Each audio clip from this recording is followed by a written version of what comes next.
السلام علیکم دوستو، بسم اللہ الرحمن الرحیم۔ شروع اللہ کے نام سے جو بڑا مہربان اور رحم والا ہے۔ صرف 5 منٹ کا مدرسہ قرآن و حدیث کی روشنی میں جمادی الثانی، اسلامی تاریخ، حضور صلی اللہ علیہ وسلم کے بلند اخلاق۔ اللہ تعالیٰ نے رسول اللہ صلی اللہ علیہ وسلم کو اخلاق کا نہایت بلند مرتبہ عطا فرمایا تھا۔ عفو درگزر، رحم و کرم، دشمنوں کے ساتھ کریمانہ برتاؤ اور لوگوں کے ساتھ نرمی و محبت میں کامل و مکمل نمونے تھے۔ اللہ تعالیٰ کا ارشاد ہے، بے شک آپ صلی اللہ علیہ وسلم اخلاق کے بلند مرتبے پر فائز ہیں۔ حضرت عائشہ رضی اللہ تعالیٰ عنہ سے کسی نے آپ صلی اللہ علیہ وسلم کے اخلاق کے متعلق پوچھا تو انہوں نے فرمایا، قرآن ہی تو آپ صلی اللہ علیہ وسلم کا اخلاق تھا، یعنی آپ صلی اللہ علیہ وسلم کی پوری زندگی اور رات دن کے معمولات قرآن کریم کی عملی تفسیر ہے۔ آپ صلی اللہ علیہ وسلم کی رحم دلی کا یہ حال تھا کہ ایک مرتبہ راستہ چلتے ہوئے ایک عرابی نے چادر پکڑ کر اس زور سے کھینچا کہ آپ صلی اللہ علیہ وسلم کی گردن مبارک پر نشان آ گیا۔ پھر سخت کلامی کرتے ہوئے کہنے لگا، اے محمد، اللہ کا جو مال آپ صلی اللہ علیہ وسلم کے پاس ہے وہ مجھے بھی دینے کا حکم دیجیے۔ اس قدر گستاخی سے پیش آنے کے باوجود آپ صلی اللہ علیہ وسلم نے اسے کچھ نہیں کہا، بلکہ مڑ کر دیکھا اور مسکراتے ہوئے اسے کچھ دینے کی ہدایت فرمائی۔ اخلاق کی انہی خوبیوں نے آپ صلی اللہ علیہ وسلم کی دعوت و تبلیغ کو پوری دنیا میں پھیلا دیا اور ظلم و ستم اور جنگ و جدال کرنے والی قوموں کو عدل و انصاف اور محبت و بھائی چارگی سے رہنے والی امت بنا دیا۔ اللہ کی قدرت، چوٹی کے مکانات۔ ایک چھوٹی سی مخلوق چوٹی پر غور کیجیے، یہ زمین میں اپنے رہنے کے لیے کس حسن تدبیر سے مکانات بناتی ہے۔ زمین کو پھاڑ کر مٹی باہر لا کر ڈالتی ہے، اندر کی جگہ صاف کر لیتی ہے، پھر اپنی خوراک اندر جمع کرتی ہے، اور جو لوگ غلہ وہاں جمع کرتی ہے اس کو اپنے دانتوں سے قطر کر رکھتی ہے۔ اور اس کی عقل مندی کا یہ عجیب حال ہے کہ یہ مکان نشیبی زمین میں کبھی نہیں بناتی، بلکہ بلند حصے ایوم زمین پر بنتی ہے۔ یہ شعور اس چھوٹی سی مخلوق کو کس نے دیا ہے؟ ایک فرض کے بارے میں نیکیوں کا حکم دینا اور برائیوں سے روکنا۔ رسول اللہ صلی اللہ علیہ وسلم نے فرمایا، قسم ہے اس ذات کی جس کے قبضے میں میری جان ہے کہ تم پر ضروری اور لازم ہے کہ بھلائیوں کا حکم کرو اور برائیوں سے روکو، ورنہ قریب ہے کہ اللہ تعالیٰ گنہگاروں کے ساتھ تم سب کا اپنا عذاب بھیج دے۔ اس وقت تم اللہ تعالیٰ سے دعا مانگو گے تو قبول نہ ہوگی۔ فائدہ، نیکیوں کا حکم دینا اور برائیوں سے روکنا امت کے ہر فرد پر اپنی حیثیت اور طاقت کے مطابق لازم اور ضروری ہے۔ ایک سنت کے بارے میں بدن کے اعضاء کی سلامتی کی دعا رسول اللہ صلی اللہ علیہ وسلم ان الفاظ میں دعا فرماتے تھے، اللہم آفنی فی بدنی، اللہم آفنی فی سمعی، اللہم آفنی فی بصری، لا الہ الا انت۔ ترجمہ، اے اللہ میرے بدن میں عافیت عطا فرما اور اے اللہ میرے کان آنکھ میں عافیت دے، بس تو ہی سچا معبود ہے، تیرے سوا کوئی معبود نہیں۔ ایک اہم عمل کی فضیلت، جنت کا خزانہ۔ رسول اللہ صلی اللہ علیہ وسلم نے فرمایا، لا حول ولا قوت الا باللہ بکثرت پڑھا کرو، اس لیے کہ وہ جنت کے خزانوں میں سے ایک خزانہ ہے۔ ایک گناہ کے بارے میں، گانے بجانے کی چیزوں کی خرید و فروخت کرنا۔ رسول اللہ صلی اللہ علیہ وسلم نے فرمایا، گانے والی بادیوں کی خرید و فروخت مت کرو اور نہ انہیں خریدو اور نہ انہیں تعلیم دو، ان کی تجارت میں کوئی بھلائی نہیں اور اس کی قیمت حرام ہے۔ فائدہ، اس روایت سے گانے بجانے کے تمام آلات کی خرید و فروخت ناجائز ہوگی، جس میں ٹی وی وغیرہ بھی داخل ہے۔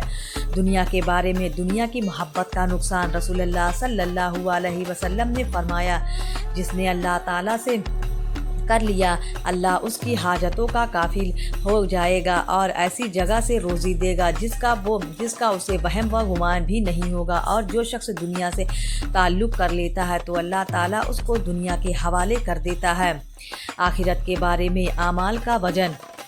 قرآن میں اللہ تعالیٰ فرماتا ہے، جس شخص کے اعمال کا پلہ بھاری ہوگا تو وہ شخص ایسے عیش و راحت کی زندگی میں ہوگا، اور جس شخص کے اعمال کا پلہ ہلکا ہوگا تو اس کا ٹھکانہ ہاویہ ہوگا۔ اور آپ کو معلوم ہے کہ ہاویہ کیا ہے؟ وہ دہکتی ہوئی آگ ہے۔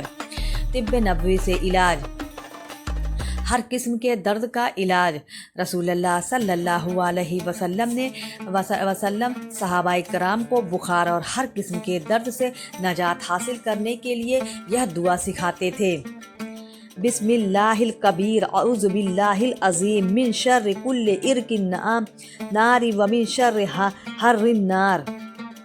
قرآن کی نصیحت۔ قرآن میں اللہ تعالیٰ فرماتا ہے: خبردار ہو جاؤ، یہ قرآن سراسر نصیحت ہے، جس کا جی چاہے اس سے نصیحت حاصل کرے۔ اسلامی تاریخ۔ محسن انسانیت۔ دنیا میں بڑے بڑے انبیاء اور رسول پیدا ہوئے، وہ بے شمار شخصیتیں پیدا ہوئیں اور ان حضرات نے زبردست کارنامے انجام دیے، مگر کسی کو بھی وہ شرف و فضل حاصل نہیں ہوا جو سرور کونین ختم الانبیاء محسن انسانیت حضرت محمد صلی اللہ علیہ وسلم کو حاصل ہوا۔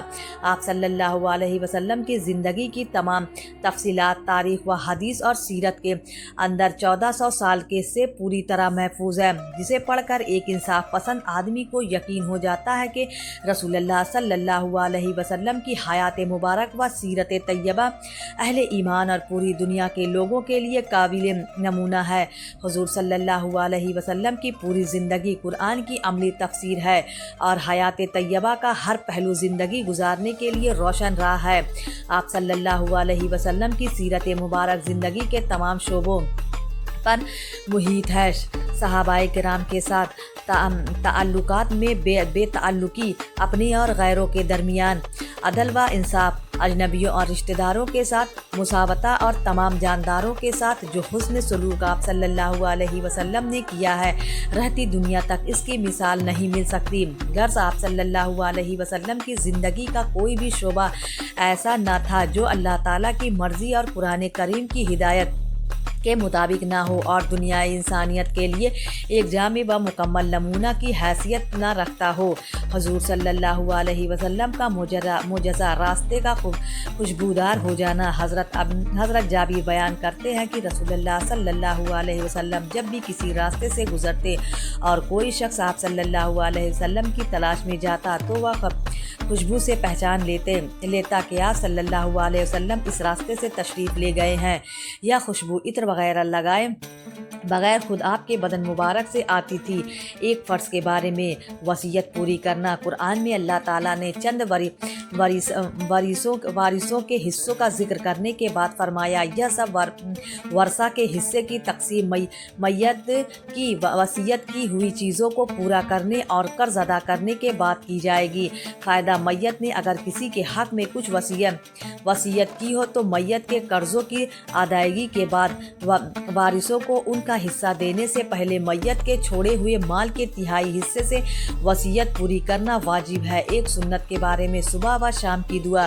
رسول اللہ صلی اللہ علیہ وسلم نے فرمایا: جب تم میں سے کوئی صبح کرے تو یہ دعا پڑھے اور جب شام ہو تب بھی: اصبحنا و اصبح الملک للہ رب العالمین، اللہم انی اسألک خیر ھذا اليوم فتح والنصرہ ونورہ وبرکاتہ وہدہ واعوذ بک من شر ما فی وشر ما بعد۔ ترجمہ: نوٹ: شام کو بھی یہ دعا پڑھے۔ ایک اہم عمل کی فضیلت، روزہ رکھنے کا انعام۔